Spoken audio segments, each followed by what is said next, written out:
The fabric Status of report, space Dalton. tore We can't open lost with a sector. silent, Structural violent integrity shudder. at 40%, 40 vessels evacuating. tumbled out of data. the void, spilling into the cold light of the solar system. They did not fly. They drifted.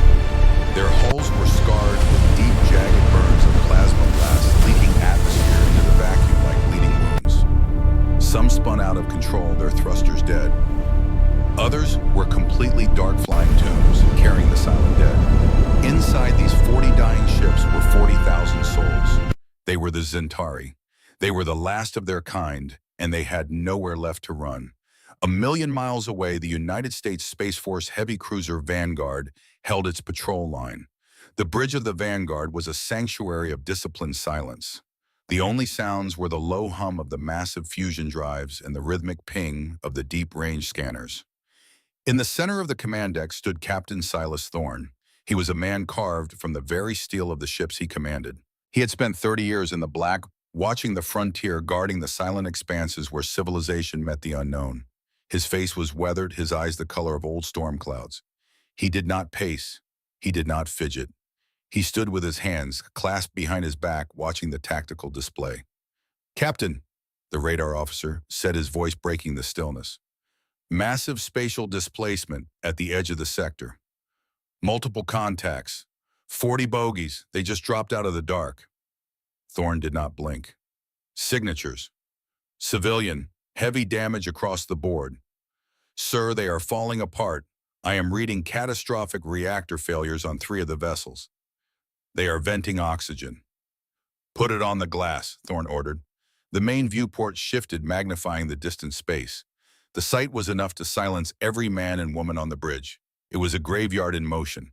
Ships that looked like delicate, shattered glass and twisted composite metal drifted helplessly. They were not warships. They were colony vessels retrofitted for a desperate flight. "Incoming transmission," the communications officer said. "Audio and visual. It is unencrypted. They are broadcasting on all frequencies." "Put it through." The screen flickered. A face appeared. It was alien, yet undeniably etched with a suffering that required no translation. Her skin was a pale, luminous blue, marked with the ash and soot of burning ships. Her eyes were wide, dark, and hollowed out by generations of terror. This was Valen. To anyone who hears this, her voice came through trembling, but carrying a desperate dignity. "I am Commander Valen of the Zentari people. We are unarmed. We are broken. For 3 generations, the Krag Empire has hunted us across the stars. They have burned our worlds. They have slaughtered our families. We are the last. Our engines are dying. Our children are starving. We ask for shelter. We ask for mercy. If you turn us away, this is where our story ends." The bridge of the Vanguard was dead silent. The officers looked at the screen, then looked to their captain. The protocols were clear. Unidentified alien vessels entering human space were to be detained, quarantined, and repelled if necessary. Getting involved in an interstellar war with an unknown empire was not in the manual. But Silas Thorne did not command by the manual. He commanded by a code older than spaceflight.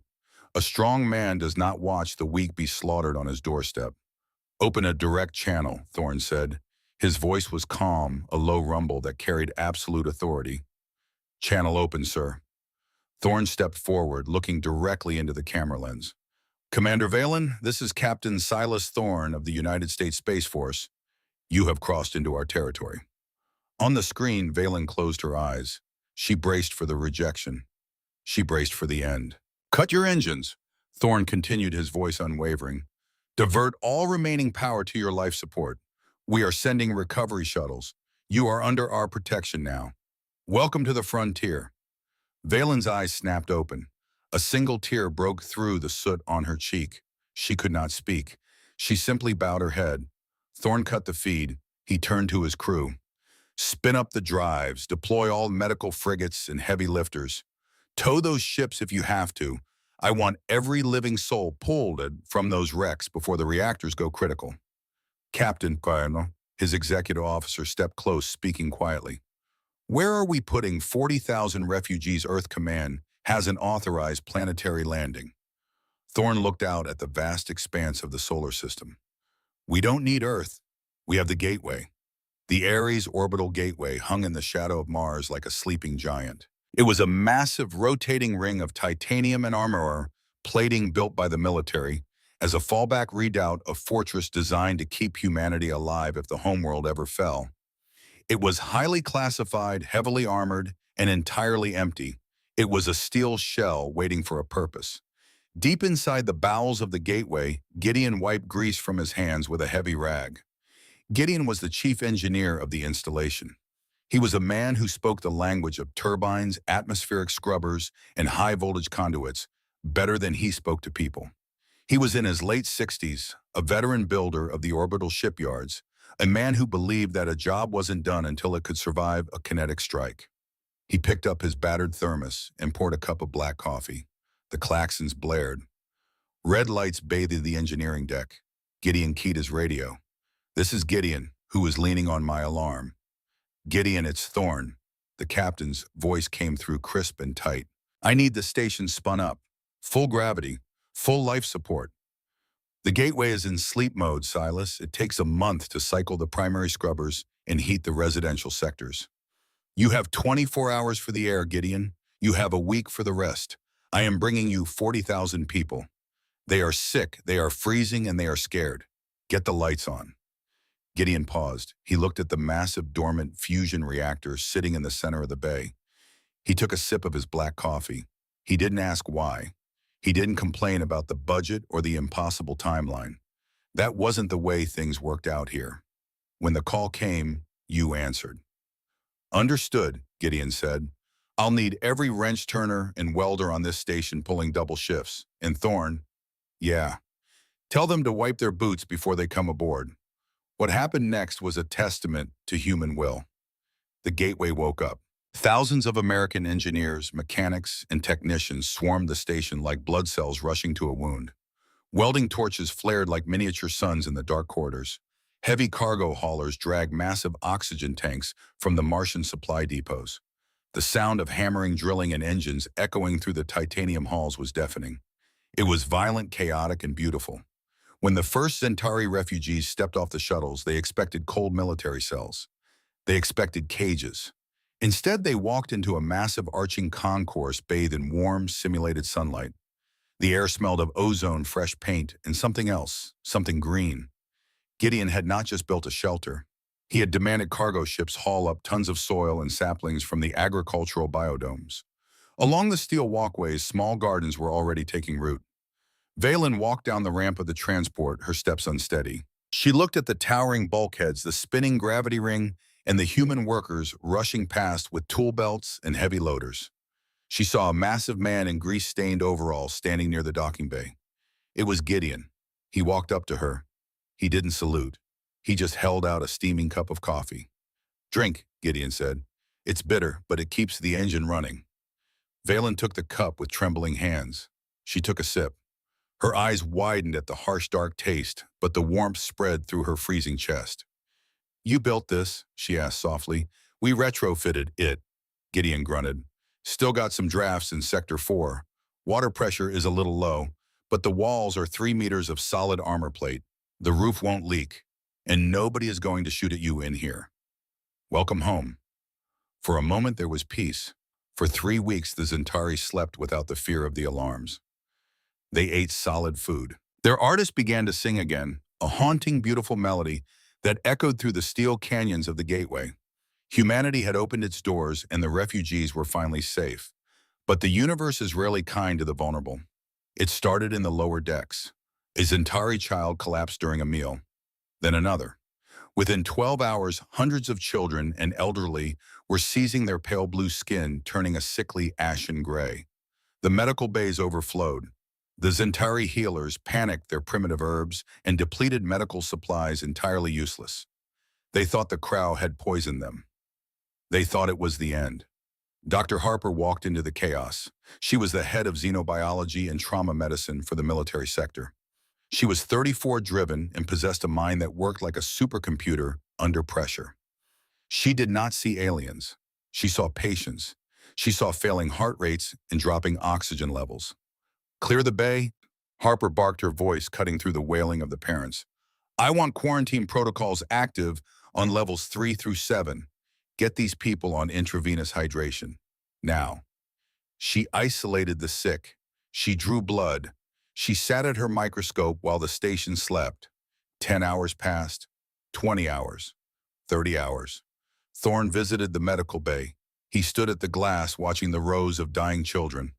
He watched Harper staring into her monitors, her eyes bloodshot, her hair tied back in a messy knot. "Report, doctor," Thorne said quietly. "It's not a weapon," Captain Harper said, rubbing her temples. "It's the air. The gateway's atmospheric scrubbers were designed for human lungs. We pump in a specific ratio of nitrogen and oxygen. The Zentari biology is fragile. Their red blood cells are highly reactive. The oxygen is oxidizing their nervous system. They are literally rusting from the inside out. Can you fix it?" "I can't change the station's air supply without suffocating my own crew," Harper said. "I have to change them. I need to synthesize a metabolic inhibitor, something that coats their cellular walls." "How long?" "If I don't crack this in 10 hours, we are going to need a very large morgue." Thorne looked at her. "You have what you need. Do not lose them, Harper." Harper did not sleep. She drank Gideon's terrible black coffee until her hands shook. She ran thousands of computer simulations trying to splice human anti-radiation medication with Zentari biology. At hour 58, a child went into cardiac arrest. Harper was there using human defibrillators, breaking ribs to keep the heart pumping. At hour 60, the computer chimed. A green light illuminated the dark lab. She had the sequence. She ran to the manufacturing base, synthesizing the first batch of the serum. She injected it directly into the dying child's intravenous line. For 5 agonizing minutes, nothing happened. The monitor held a steady, flat tone, then a spike, then another. The child took a deep, shuddering breath. The gray color faded from his cheeks, replaced by a healthy, luminous blue. The child opened his eyes and looked at Harper. Harper leaned against the wall and slowly slid down to the floor. She closed her eyes. They were going to live. Later that night, Harper sat in Thorne's ready room. She placed a data pad on his desk. "I saved them, Captain Hook," she said, her voice hoarse. "But you need to see this. While I was analyzing their blood, I found something. The reason their biology is so reactive to our air." Thorne picked up the pad. "Speak plainly, doctor." "Their cellular structure is uniquely conductive. It absorbs ambient energy. That is why the Crow Empire hunts them. The Crow use plasma and directed energy weapons. When a Crow weapon hits a Zentari ship, the Zentari themselves absorb the residual radiation. The Crow aren't just committing genocide, Captain. They are harvesting them. The Zentari are living, breathing batteries for Krag technology." Thorne's jaw tightened. The muscles in his neck stood out like cords of steel. The cruelty of it was staggering. It wasn't just war. It was industry. It was an abomination. "There is something else," Harper said softly. "Because they absorb energy, their biological markers have an inverse reaction to kinetic impact. They are weak to energy, but their cells naturally harden against physical trauma. They are the exact opposite of the Krag." Thorne looked up at the black viewport. "The Krag rely on energy shields. We rely on solid ammunition." "Yes, sir. If the Krag come here, they won't know what hit them." Deep in the outer dark beyond the orbit of Pluto, the silent void was disturbed once more. A single ship slid out of the hyperspace currents. It was a massive, jagged wedge of black metal bristling with glowing weapon ports. It was a Crown hunter-killer scout. It had tracked the ion trails of the Zentari fleet across the galaxy.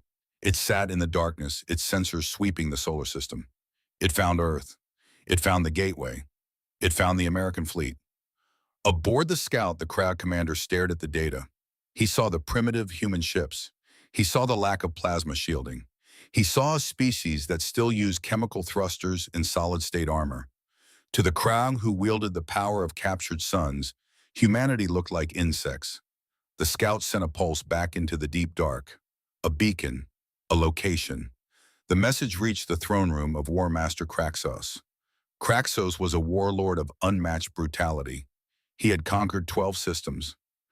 He had driven 3 species to extinction. He wore the armor of his fallen enemies, a towering figure of malice and absolute authority. "The runaway property has been located," his lieutenant hissed, bowing low. "They cower behind a primitive species in an unmapped system. The species calls itself human. Kraxos sneered, his mandibles clicking in amusement. Primitives, send a transmission to their leader. Tell them to present the property or their world will burn. The transmission hit the Vanguard an hour later. It bypassed all standard communication protocols, forcing its way onto every screen on the gateway and the American fleet. The face of Kraxos appeared, a terrifying visage of sharp angles and glowing cruel eyes. To the vermin of this system, Kraxos's voice echoed, translated by the ship's computer into a harsh metallic English. I am War Master Kraxos of the Krag Empire. You harbor our property. You shelter the Zentari. You have one solar rotation to lower your defenses, open your airlocks, and surrender them to the Empire. If you refuse, we will not merely destroy you. We will sterilize your world. We will turn your blue planet to ash. Comply or be erased. The screen went black. Panic rippled through the gateway. The Zentari wailed. They knew that voice. They knew the fire that followed it. Valen ran to the command center, finding Thorn standing rigidly before the main console. Captain, Valen pleaded, her voice breaking, you do not know what they are. You cannot fight them. Their shields absorb all energy. Their cannons melt cities. You must give us to them. If you fight, your people will die. Your world will die. Thorn turned to look at her. He looked at her frail form, at the terror in her eyes. He thought of his home. He thought of the oath he took when he put on his uniform. He did not swear to protect only when the odds were favorable. He swore to defend. He keyed the fleet-wide communication channel. His voice was steady, projecting absolute calm. It was the voice of a man who had made his peace with the dark. All ships, this is Captain Thorn. You have heard the transmission. You know what sits in the dark waiting for us. They think we are weak. They think we will trade the lives of the innocent for a few more days of peace. They do not know who we are. He paused, letting the silence hang. The gateway is locked down. Nobody gets past the orbit of Mars. Spool up the heavy railguns. Load the tungsten penetrators. Divert all auxiliary power to the point defense cannons. Thorn looked back at Valen. We do not surrender our guests, Commander, Thorn said quietly, and we do not break our word. He turned back to the communication console, opening a direct beam aimed directly at the coordinates of the Krag scout ship. He didn't offer a grand speech to the enemy. He didn't offer negotiations. He delivered a promise. This is Captain Silas Thorn of the United States Space Force. The people on this station are under our protection. You want them? Thorn's eyes narrowed into a cold, unbreakable glare. Come and take them. The edge of the solar system was a graveyard of ice and dust. Now it belonged to the Crow. Aboard the super dreadnought Absolute Victory War Master, Kraxos sat upon a command throne forged from the melted hulls of conquered flagships. The bridge was a cavern of jagged obsidian and crimson light. His crew moved with the silent, terrified precision of those who knew failure meant immediate execution. For 1,000 years, the Krag Empire had known only expansion. They were the masters of the atom. They wielded plasma like gods wielding fire. Their energy shields were impenetrable walls of light. They had broken 50 civilizations. They did not fight wars. They conducted exterminations. But the data packet transmitted from their forward scout ship, currently lingering in the shadow of a gas giant in the unmapped system, was deeply troubling. Explain this, Kraxos rumbled, his voice a low mechanical grind. He pointed a massive armored finger at the holographic projection of the United States Space Force cruiser, Vanguard. His chief tactician, a scarred veteran of a dozen planetary sieges, bowed his head. War Master, we have analyzed the sensor telemetry from the scout. The primitives in this system do not possess energy shields. They do not harness plasma.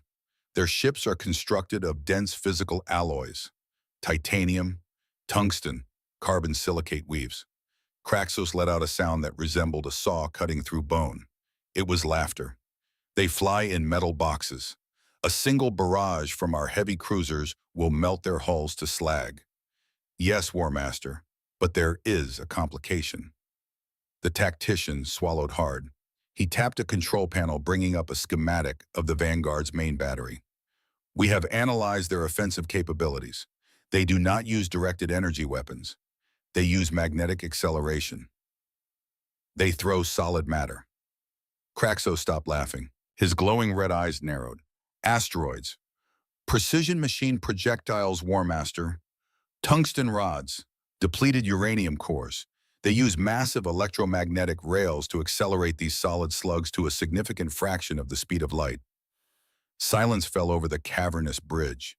The red emergency lights seemed to pulse with a sudden, ominous rhythm. Every Krag officer knew the foundational truth of their military doctrine. Their invincible energy shields were designed to dissipate thermal and electromagnetic attacks. A plasma bolt would hit the shield and scatter harmlessly into the void. A laser would be refracted. But a solid block of high-density metal moving at Mach 20 carried pure and unadulterated kinetic energy. Our shields, Kraxos said slowly, the realization dawning cold and sharp. They are not calibrated to stop physical mass. No, War Master, the tactician whispered. A projectile moving at that velocity would pass through our energy barriers as if they were not there. The kinetic transfer upon striking our hulls. It would be catastrophic. Kraxos stood up. His massive frame cast a long, dark shadow over the command deck. This was no longer a simple retrieval mission. This was no longer about punishing the Zentari refugees. This primitive species, this humanity possessed the one technology that could undo 1,000 years of Krag supremacy. If the rest of the galaxy learned of this, if the enslaved worlds realized that a simple slug of dense metal could pierce the invincible Krag armor, the Empire would burn in the fires of rebellion. The mandate is changed, Kraxos bellowed, his voice echoing off the obsidian walls. We do not merely reclaim the property. We do not leave a single survivor. This system is a disease. We will sterilize it. We will grind their metal boxes to dust, and we will turn their blue world into a cinder. Helm, initiate the fleet-wide jump sequence. Target the third planet. 200 hyperspace engines began to whine in unison, tearing a hole in the fabric of reality. Millions of miles away, Captain Silas Thorne stood on the bridge of the Vanguard. The countdown clock on the main tactical screen was ticking down. 10 minutes. 10 minutes since deep space telemetry picked up a massive gravitational anomaly building at the edge of the system. The Ares orbital gateway was buttoned up tight. Behind its 3-meter-thick titanium armor plating, 40,000 Zentari refugees waited in terrified silence. Thorne had ordered the civilian evacuation of the gateway's non-essential personnel, but not a single American engineer had boarded the lifeboats.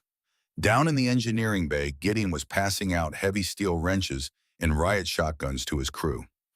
He didn't give a speech. He just looked his men in the eyes, nodded, and poured another cup of black coffee. You build a house, you protect it. That was the rule, Sarah. On the bridge, Valen stood beside Thorne. She had refused to hide in the reinforced bunkers. If her people were going to die, she would watch it happen standing up. They are coming, Valen whispered, her eyes fixed on the black expanse of the viewport. You still have time, Captain. You can jump your ships away. You can leave us. We will understand. Thorne did not look at her. He kept his eyes on the tactical display. We don't run, Commander. Not from bullies, not from tyrants. Radar contact, the tactical officer shouted. The discipline in his voice cracked just a fraction. Multiple bogies dropping out of warp, distance 50,000 kilometers. They are moving fast. Put it on the glass. The viewport magnified. 5 massive Krag heavy cruisers materialized from the dark. They were jagged, ugly things shaped like spearheads glowing with the terrifying crimson light of charging plasma engines. This was the Vanguard, the testing force. They are not hailing us, sir, the communications officer reported. They are locking targeting scanners. Power spikes detected in their forward batteries. They want to see what we're made of, Thorne said softly. He gripped the edge of the command table. His knuckles were white. Let's show them. All batteries spool the magnetic coils. Target the lead cruiser. Give me a firing solution. Solution locked, sir. Wait for it, Thorne commanded. The Krag cruisers advanced. They moved with the arrogant swagger of an apex predator. They didn't bother with evasive maneuvers. They simply flew in a straight line, trusting their invincible shields to absorb whatever primitive fire the humans could muster. Incoming by the Crow ships fired. 5 massive bolts of superheated plasma crossed the void, burning brighter than the sun. Brace, Thorne roared. The plasma struck the Vanguard and its escort destroyers. The human ships had no energy shields. They relied on ablative armor designed to vaporize and flake away, taking the heat with it. The Vanguard shuddered violently. The sound of boiling metal echoed through the hull. Sparks showered the bridge. Red alarms screamed. "Damage report!" Thorne yelled over the din. "Forward armor is compromised, Sir. Deck 4 is venting atmosphere, but the bulkheads are holding. Weapon systems are green. They scorched our paint, Captain, but we are still in the fight." Thorne smiled. It was a cold, terrifying smile. "Our turn. Weapons free. Fire." Along the spine of the Vanguard, massive electromagnetic coils flared with blinding blue light. The ship physically recoiled, the massive fusion engines compensating for the sheer force of the launch. A tungsten rod the size of a telephone pole and dense enough to crack a mountain shot out of the railgun barrel at Mach 25. There was no laser beam. There was no glowing energy pulse. There was only a streak of displaced particles in the vacuum, completely invisible to the naked eye. Aboard the Crow lead cruiser, the tactical officer barely had time to register the incoming mass before it hit. The tungsten slug struck the Crow energy shield. The shield flared a brilliant, blinding white for a microsecond, trying to dissipate the kinetic energy as heat, and then shattered like a glass window hit by a sledgehammer. The slug didn't stop.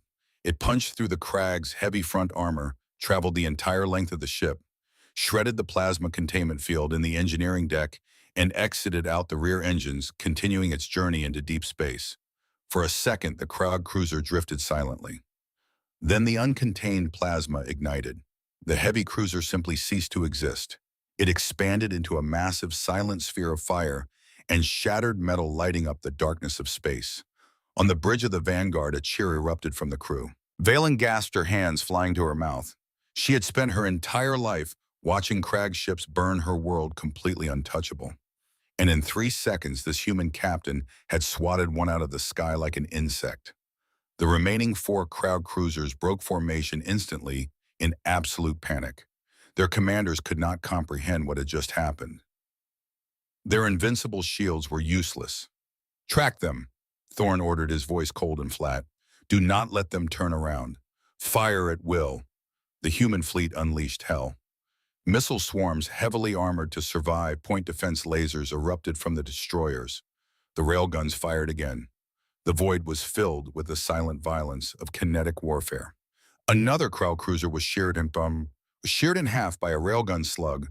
2 more were overwhelmed by missile strikes, their hulls buckling under the sheer concussive force of high-explosive warheads. The final cruiser tried to jump back to hyperspace, but a perfectly timed shot from the Vanguard tore through its warp drive, sending it tumbling into the dark, a dead drifting tomb. The skirmish lasted less than 4 minutes. 5 Crag heavy cruisers, 5 untouchable engines of genocide, reduced to expanding clouds of debris. The cheer on the Vanguard was deafening. Valen looked at Thorne, her eyes filled with a desperate, overwhelming hope. "You killed them. You can win. You can actually win." But Thorne wasn't cheering, he wasn't smiling. He stared at the deep space radar monitor. The anomaly hadn't faded. It was growing. The gravitational distortion was tearing the fabric of space apart. "Captain, the radar officer whispered, the joy completely draining from his voice. "Sir, that wasn't an attack force. That was just the scouting party." The void tore open again. This time it did not stop. The sky outside the viewport turned black, blotting out the distant stars. They emerged like a swarm of locusts, dreadnoughts massive enough to possess their own gravitational pull, cruisers by the dozens, destroyers by the hundreds. 200 Crow warships filled the void. It was an armada of extinction. The hope that had bloomed in Valen's chest died instantly.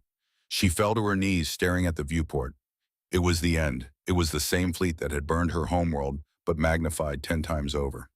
"God Almighty," the executive officer breathed. "They brought the whole damn empire," Thorne said softly. He straightened his uniform jacket. He looked at his crew. The fear was there, thick and suffocating. They were outgunned 40-1. "Comms, open a fleet-wide channel. Link it to the gateway." Thorne grabbed the console microphone. His voice was steady. It was the voice of a man standing before a firing squad, refusing the blindfold. "This is Captain Thorne. You see them. You see the odds. I am not going to lie to you. The survival rate for this engagement is low. Many of us are not going to see the sunrise. He looked down at Valen, still kneeling on the deck, trembling. But behind us are 40,000 people who asked us for shelter. Behind us is Earth. The enemy thinks they can overwhelm us with numbers. They think we will break. But we are the shield. We are the wall. And the wall does not break. He slammed his fist on the console. Load all tubes. Charge all coils. You make them pay for every inch of space and blood. Engage. The Battle of the Gateway began not with a single shot, but with a wall of fire. 200 Crow ships opened up simultaneously. The void was painted crimson with plasma. The human fleet, vastly outnumbered, dove directly into the oncoming fire. Thorne's strategy was suicidal but necessary. Close the distance. Get inside their formation. Make the Krags risk hitting their own ships. The Vanguard took a direct hit to the port side. The ship groaned like a dying beast. Alarms screamed. Men and women were thrown across the deck as gravity generators flickered and died. Port armor is gone. We have breaches on decks 7 through 12. Seal them, Thorne roared. Keep the main guns firing. The human railguns fired point blank into the Krag swarm. At this range, they couldn't miss. Krag ships were cored out, their reactors exploding in blinding flashes of white light. But there were simply too many of them. For every Krag ship that died, 2 more took its place. A human destroyer, the Aegis, took concentrated fire from 3 dreadnoughts. Its ablative armor held for 10 agonizing seconds before it failed. The Aegis melted into a glowing puddle of slag, taking 400 American sailors with it. Aboard the Absolute Victory War Master, Kraxos watched the slaughter with grim satisfaction. He was losing ships, yes. The kinetic weapons were terrifying. But his numbers were absolute. They fight well for primitives, Kraxos noted, but their fleet is crumbling. Divert the heavy troop carriers. Target the orbital station. I want the refugees taken alive to witness the burning of their protectors. Thorne saw the shift in the enemy formation. Dozens of heavily armored, blunt-nosed ships broke off from the main engagement, boosting at maximum speed towards the Ares Gateway. They're making a run for the station, the tactical officer yelled. Boarding craft. Intercept, Thorne commanded. But as the Vanguard tried to turn a Krag dreadnought, rammed them a deliberate, brutal, physical strike that sent the human cruiser spinning out of control. The boarding craft reached the gateway. They did not dock. They slammed violently into the titanium hull, deploying massive superheated plasma torches that began to cut right through the 3-meter-thick armor. Inside the gateway, the pristine, quiet sanctuary became a slaughterhouse.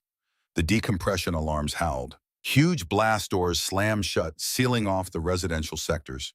In the lower engineering bays, where the Krag pods had breached, the air filled with the smell of burning metal and ozone.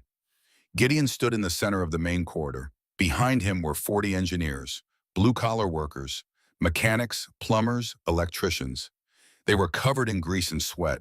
In their hands, they held magnetic rivet guns, heavy steel wrenches, mining explosives, and military-issue shotguns. Ahead of them, the heavy blast door began to glow cherry red. "All right, listen up," Gideon yelled, his voice rough as sandpaper. "Behind us are the kids. Behind us is the hospital. They don't get past this hallway. Do you understand me?" "Yes, sir," the engineers roared back. The blast door blew inward with a deafening crash. Smoke poured into the corridor. Through the smoke stepped the Krog shock troops. They were massive, standing, 7 feet tall, clad in heavy battle armor that glowed with energy shielding. They held plasma rifles that hummed with lethal intent. They looked like demons stepping out of hell. The Krag commander leveled his rifle at the ragtag group of humans. He didn't bother to speak. He just pulled the trigger. A bolt of plasma struck an engineer next to Gideon, vaporizing the man's chest instantly. Gideon didn't flinch. He racked the slide of his shotgun. "Welcome to Earth," Gideon snarled. "Now get off my station. Fire!" The corridor erupted in a deafening crescendo of kinetic violence. Shotguns roared in the enclosed space. The Krag shields flickered and flared as buckshot slammed into them. The shields were designed to stop energy, but taking point-blank shotgun blasts and heavy rivet spikes directly tested the physical limits of their armor generators. A Crow warrior lunged forward. Gideon stepped inside the alien's guard, swinging a heavy, solid steel hydrospanner like a baseball bat. The heavy tool smashed into the Crow's helmet. The shield flared, but the sheer kinetic transfer cracked the visor. The alien staggered back. Gideon shoved the barrel of his shotgun into the cracked visor and pulled the trigger. The crag dropped dead. It was ugly. It was brutal. It was hand-to-hand, tooth and nail fighting in the dark. The engineers fought like cornered wolves. They threw mining charges down the corridors. They used cutting torches to blind the enemy. They died in droves cut down by plasma fire, but for every foot the crag advanced, they paid in heavy casualties. In the medical bay, Dr. Harper locked the main doors. She had a sidearm holstered at her hip, but her hands were covered in the blood of Zentari children she was still trying to treat. The sounds of gunfire and screaming echoed through the vents. A young Zentari boy, the one she had saved from the virus, tugged at her bloody scrubs. "Are the monsters coming back?" he whispered. Harper knelt down. She looked into his terrified eyes. "I promise you," she said, her voice shaking but full of a fierce, protective wrath. "No one is coming through that door." Outside, in the vacuum of space, the battle was reaching its breaking point. The human fleet was reduced to 30 operational vessels. The Vanguard was heavily damaged, its main railgun offline, venting atmosphere from a dozen hull breaches. Thorne stood on the ruined bridge, bleeding from a gash on his forehead. The tactical screen was a sea of red crag contacts. "Captain," the communications officer said, his voice quiet. "We've lost the Defiant. We've lost the Ironclad. Gideon reports heavy casualties on the station. They are holding the line at Sector 4, but they are running out of ammunition." Thorne looked at the view screen. The Krag Super Dreadnought, the absolute victory, was slowly moving into position. Its massive forward cannons were charging. They were not aiming at the human ships. They were aiming directly at Earth. "They're going to glass the planet," Thorne realized. A cold dread settled in his stomach. He had played every card. He had spent the lives of his crew to buy time to inflict damage, but the sheer weight of the enemy was too much. The plan had failed. "Helm," Thorne said, his voice devoid of emotion. "Set collision course for the enemy flagship. Divert all remaining power to the fusion engines. If we can't shoot them down, we'll take them with us." Valen grabbed Thorne's arm. "No, Silas, no. You have done enough. You have sacrificed enough." Thorne looked at her gently. "It was an honor, Commander." The Vanguard began its final desperate burn, accelerating toward the massive Krag Dreadnought. A suicide run, a kinetic strike using the entire mass of the cruiser. War Master Kraxos watched the crippled human ship charging at him. He sneered, "Fools, focus point defense lasers. Cut them to pieces before they get within 10,000 kilometers." The end was seconds away. Thorne closed his eyes. He waited for the blinding flash, but the flash didn't come from the Krag. It came from behind them. The fabric of space tore open again. But this time the anomaly wasn't a single rift. It was 50 separate rifts expanding in a massive crescent formation directly behind the Krag fleet. "Captain!" the radar officer screamed, his voice cracking with an emotion Thorne hadn't heard in an hour. "Massive hyperspace signatures, new contacts." "My God, they aren't Krag!" Thorne opened his eyes. Bursting out of hyperspace was a fleet unlike anything the solar system had ever seen. They were sleek, elegant silver cruisers of the Talaria. They were blocky, heavily armored dreadnoughts of the Goran Republic. They were swift, predatory frigates of the Silax. 50 capital ships. The remnants of a dozen species that the Krau had terrorized, subjugated, and broken over the centuries. For decades, they had cowered in the dark, too afraid to fight back against the invincible shields of the Empire. But then the transmission of the first battle had reached them. The video of the human railguns shattering a Krag-heavy cruiser. They saw that the gods could bleed. They saw a primitive species standing up to protect refugees, and they had found their courage. A new voice crackled over the fleet-wide comms. It was melodic alien, but translated perfectly into English. "United States Space Force Vessel Vanguard," the voice rang out. "This is High Admiral Kale of the Free Galaxy Coalition. We received your broadcast. We apologize for the delay. We had to gather our friends." Thorne stared at the screen. A slow, blood-stained smile spread across his face. "Admiral Kale," Thorne replied. "You are right on time." "Understood, Vanguard. We have locked onto the enemy's rear guard. It is time to return the favor. All Coalition vessels open fire." The Crow fleet, previously focused entirely on crushing the remaining human defenders, was caught completely off guard.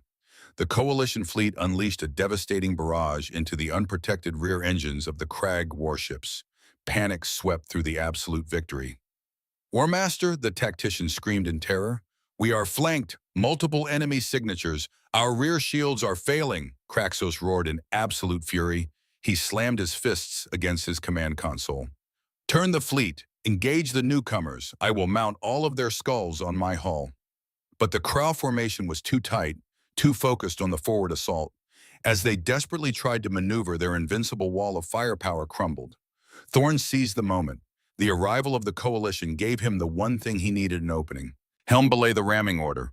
Reroute power from the engines to the main magnetic coils. Give me one last shot. We only have one tungsten slug left in the chamber, sir, the tactical officer shouted. And the magnetic rails are overheating. They'll melt if we fire again. Then let them melt, Thorne said. Target the bridge of the absolute victory. Take the head off the snake. The Vanguard groaned as the final reserves of power were shunted into the massive gun. The coils glowed with a terrifying, unstable white light. Warnings screamed across every monitor. The ship was tearing itself apart just holding the charge.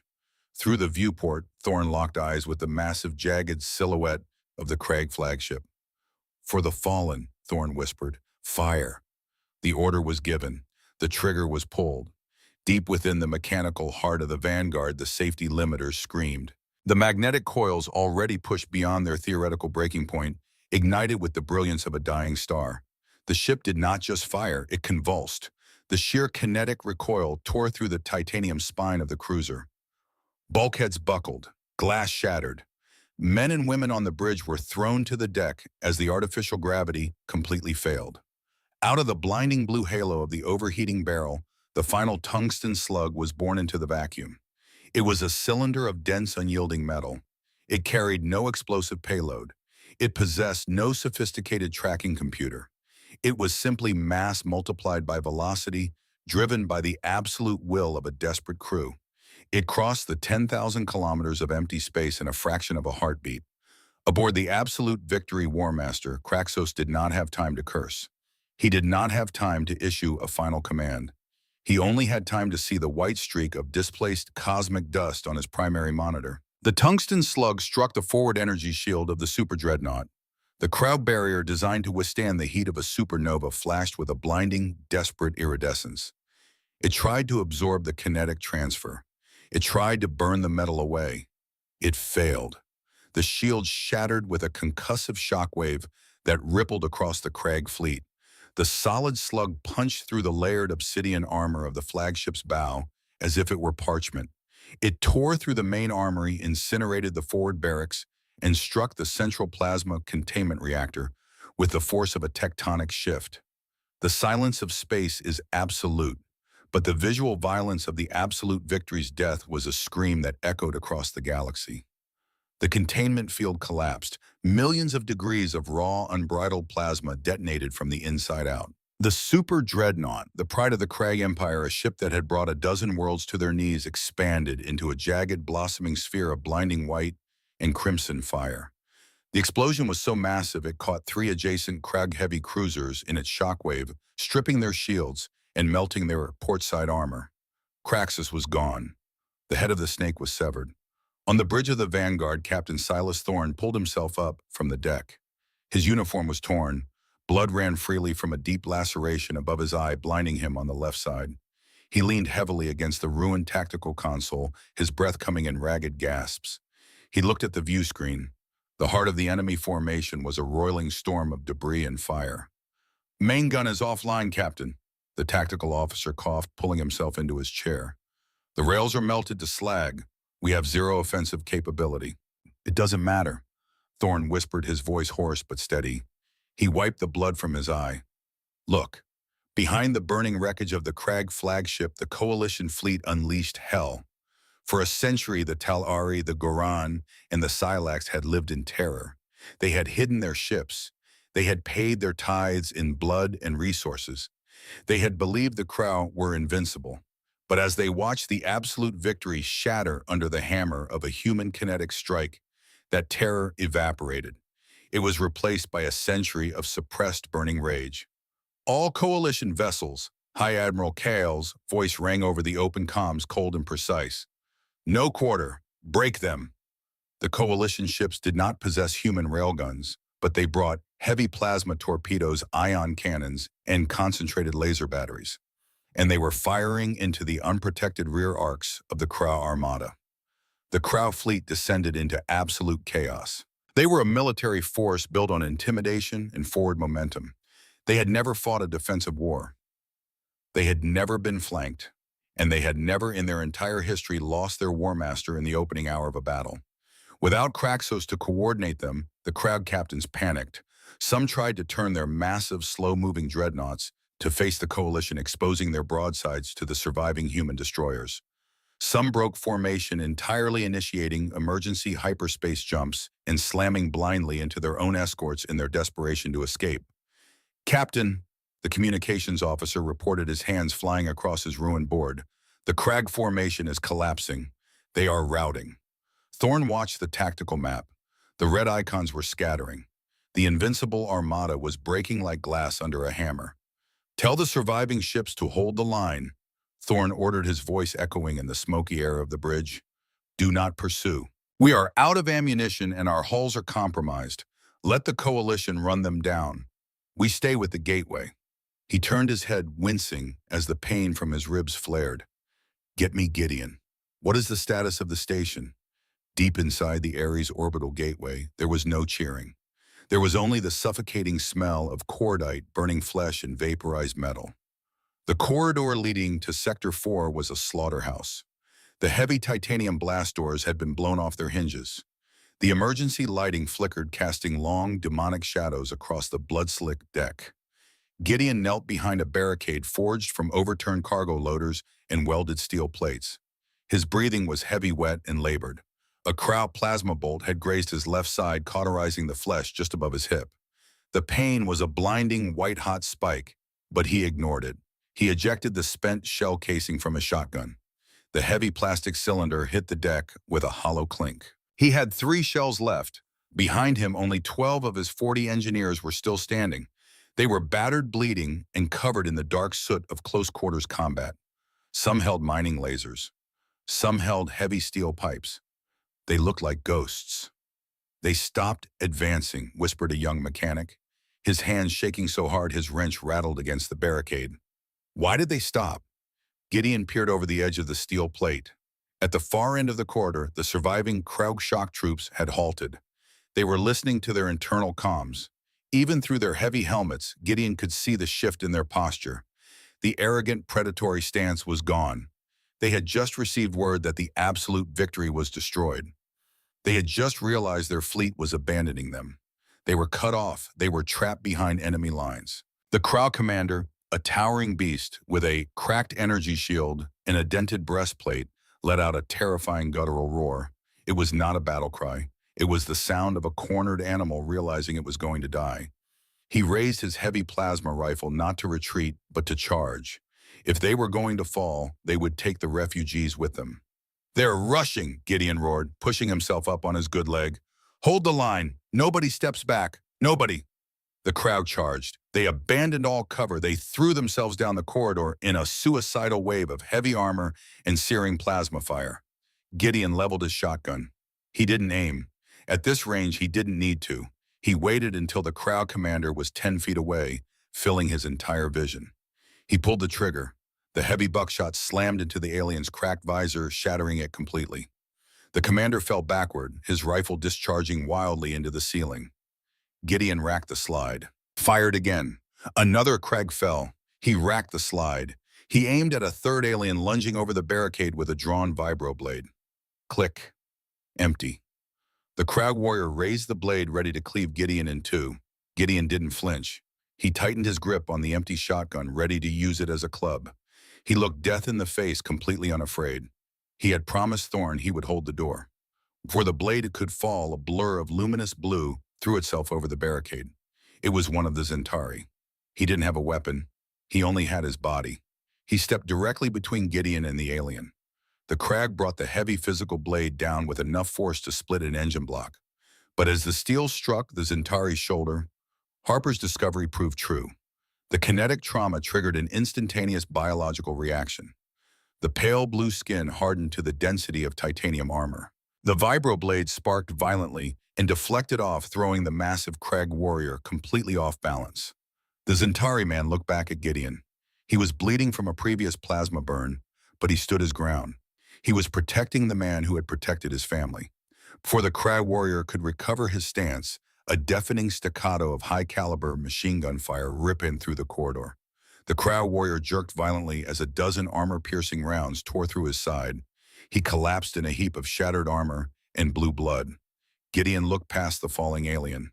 Standing in the breached airlock at the far end of the hall were 20 United States Space Force Marines.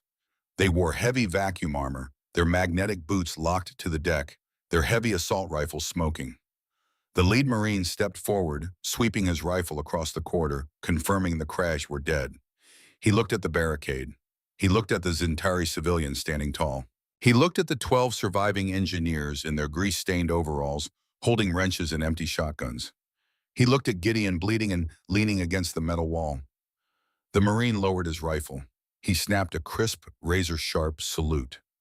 "Station secured, sir," the Marine said, his voice thick with reverence. "The fleet is routed. The perimeter is safe." Gideon stared at him for a long moment. He looked down at the empty shotgun in his hands. He let it drop to the floor. He slid down the bulkhead, sitting heavily on the cold steel deck. He reached into his blood-stained overall pocket, with trembling fingers pulling out a crushed, half-empty pack of cigarettes. "About damn time," Gideon muttered. He put a cigarette between his lips, but he didn't light it. He just closed his eyes, and for the first time in his life, he let the darkness take him. Space was silent once more. The battle was over, but there was no victory parade. There was no triumphant music. There was only the solemn, terrifying quiet of the aftermath. The void around the Ares orbital gateway was a massive floating graveyard. The wreckage of over 100 Krau warships drifted aimlessly, their hulls venting frozen atmosphere and sparking power conduits. But mixed among the jagged black metal of the Empire were the shattered remains of the American fleet. On the bridge of the Vanguard, Thorne stood looking out the viewport. The emergency lighting cast a dim, mournful glow over the deck. The ship was dead in the water. Life support was running on backup batteries. The air was growing cold. "Damage report," Thorne said. His voice was a hollow rasp. The executive officer stood beside him. He held a physical data pad. He didn't look up. He couldn't. "The Vanguard is crippled, Captain. We have structural fractures along the entire keel. Main drive is dead. Weapons are gone. We are venting on 7 decks. We are a hulk, sir." Thorne nodded slowly. "The fleet," the executive officer swallowed hard. 23 ships lost with all hands, sir. The Aegis, the Ironclad, the Intrepid, the Stalwart. The casualty list is still coming in, but it's bad, Silas. We lost over 12,000 sailors today." Thorne closed his eyes. 12,000 men and women. 12,000 empty chairs at dinner tables back on Earth. 12,000 promises broken to families who had trusted him to bring their children home. He felt a weight settle onto his shoulders, a crushing, suffocating gravity that no amount of rank or medals could ever lift. He opened his eyes. He looked out at the drifting wreckage of the Aegis. "We held the line," Thorne said softly. It was not a justification. It was a eulogy. "Yes, sir," the executive officer whispered. "We held." "Get the rescue shuttles out," Thorne ordered, his voice finding its steel once more. "Scan the debris. Look for escape pods. Leave no one behind in the dark." On the gateway, the heavy blast doors of the medical bay finally hissed open. Dr. Harper stood in the doorway. Her scrubs were soaked in blood. Her face was pale, drawn tight with absolute exhaustion. For 30 hours, she had fought a microscopic war, and for the last 4, she had listened to the sound of men dying outside her door. She walked out into the corridor. She saw the barricade. She saw the scorch marks on the walls. She saw the bodies. United States Marines were moving silently through the hall, gently placing black tarps over the fallen engineers. They moved with absolute respect, handling the men in the blue-collar overalls with the same reverence they would give a 4-star general. Harper walked slowly down the line. She saw the young mechanic who had helped her fix the centrifuge a week ago. She saw the electrician who had complained about the coffee. They were gone. At the end of the corridor, leaning against a bulkhead, she found Gideon. A combat medic was wrapping a thick trauma bandage around his waist. Gideon was pale, his skin the color of old ash, but his eyes were open. He was chewing on his unlit cigarette. Harper knelt beside him. She reached out her trembling hand, resting on his grease-stained arm. Gideon looked at her. He didn't smile. He just nodded toward the sealed doors of the residential sector. "The kids," Gideon asked, his voice barely a whisper. "They're all safe, Gideon," Harper said, a single tear cutting a clean line down her soot-covered cheek. "Not a single one got past you." Gideon let out a long, shuddering breath. He leaned his head back against the cold steel. "Good," he grunted. "Good. Tell Thorne the water pressure in Sector 4 is still going to be a little low." Harper let out a sound that was half sob, half laugh. "I'll tell him, Gideon. I'll tell him." 3 days later, the dust had settled. The crippled human fleet had been towed into the orbital docks of the Gateway. The coalition ships, sleek and undamaged, had formed a massive protective perimeter around the station. They had refused to leave. They had sworn to stand guard while humanity buried its dead. In the main observation deck of the Gateway, Captain Silas Thorne stood looking out at the Earth. It hung in the blackness, a fragile, brilliant jewel of blue and white. It looked so peaceful. It looked completely unaware of how close it had come to the fire. Thorne wore a clean-dress uniform. His arm was in a sling, and the left side of his face was covered in a fresh bandage. He stood with the rigid, perfectly straight posture of a military man, but his eyes held a profound, quiet sorrow. Commander Valen walked up beside him. She had shed the rags of her flight. She wore the traditional, elegant robes of her people, a deep, luminous blue that mirrored her skin. She looked at Thorne, and then she looked out at the floating graveyard of American ships. "I have been speaking with Admiral Cahill of the Coalition," Valen said softly. Her English was perfect now, precise and clear. "He told me of the crow. He told me that for 100 years the galaxy has lived in a cage of fear. No one fought back. No one dared to resist. They all believed that the dark was absolute." Thorne kept his eyes on the Earth. "Fear is a heavy chain, Commander." It is, Valen agreed. "But you broke it." She turned to face him fully. "We came to you with nothing. We brought a war to your doorstep. We asked you to risk your home to save strangers. Any other species would have turned us away. They would have handed us over to buy their own safety. But you didn't. You lost thousands of your own to protect us." Valen reached out and gently touched Thorne's uninjured arm. "You did not just save the Zentari, Silas Thorne. When you fired that weapon, when your engineers held that corridor, you showed the galaxy what courage looks like. You showed them that the strong do not have to be cruel. The coalition is growing. A dozen more systems have pledged their fleets. The Krag Empire is fractured. The age of their terror is over." Thorne finally looked at her. He thought of the 12,000 names he had read into the official record that morning. He thought of Gideon fighting for his life in the intensive care unit. He thought of the crushing weight of the cost. "Freedom is never free, Commander," Thorne said, his voice low and heavy with grief. "It requires blood. It requires sacrifice. We paid the toll.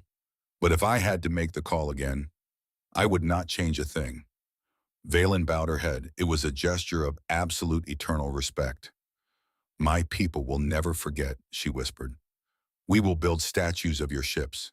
We will teach our children the names of your fallen. We will tell them of the men in the metal boxes who stood between us and the fire." Thorne looked back out at the stars, the cold, indifferent stars. "You don't need to build statues," Thorne said. "Just live, build your home, raise your kids in the light. That's all the thanks we need." He turned and walked slowly toward the exit of the observation deck, the heavy footfalls of his boots echoing in the quiet room. He had reports to write. He had letters to sign, letters to mothers, fathers, and wives back on that beautiful blue planet. He had the heavy work of the living left to do. Valen watched him go. She watched the man who carried the weight of a galaxy on his shoulders and without ever asking for gratitude. She turned back to the window. She looked at the coalition ships standing sentry alongside the battered, scarred hulls of the United States Space Force.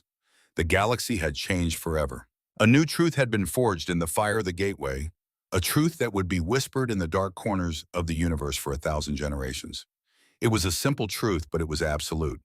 No matter how dark the night, no matter how overwhelming the odds, no matter how terrifying the enemy, when the innocent are hunted, when the vulnerable are pushed to the edge of the void, when you have nowhere left to run and you send your desperate plea into the cold, uncaring black, do not despair. Hold the line, because humanity will answer. They will bring their steel. They will bring their grit. They will bring their unwavering, terrifying resolve. They will pay the cost, whatever it may be, to stand between the darkness and the light. When you call for help, humans will come. Always.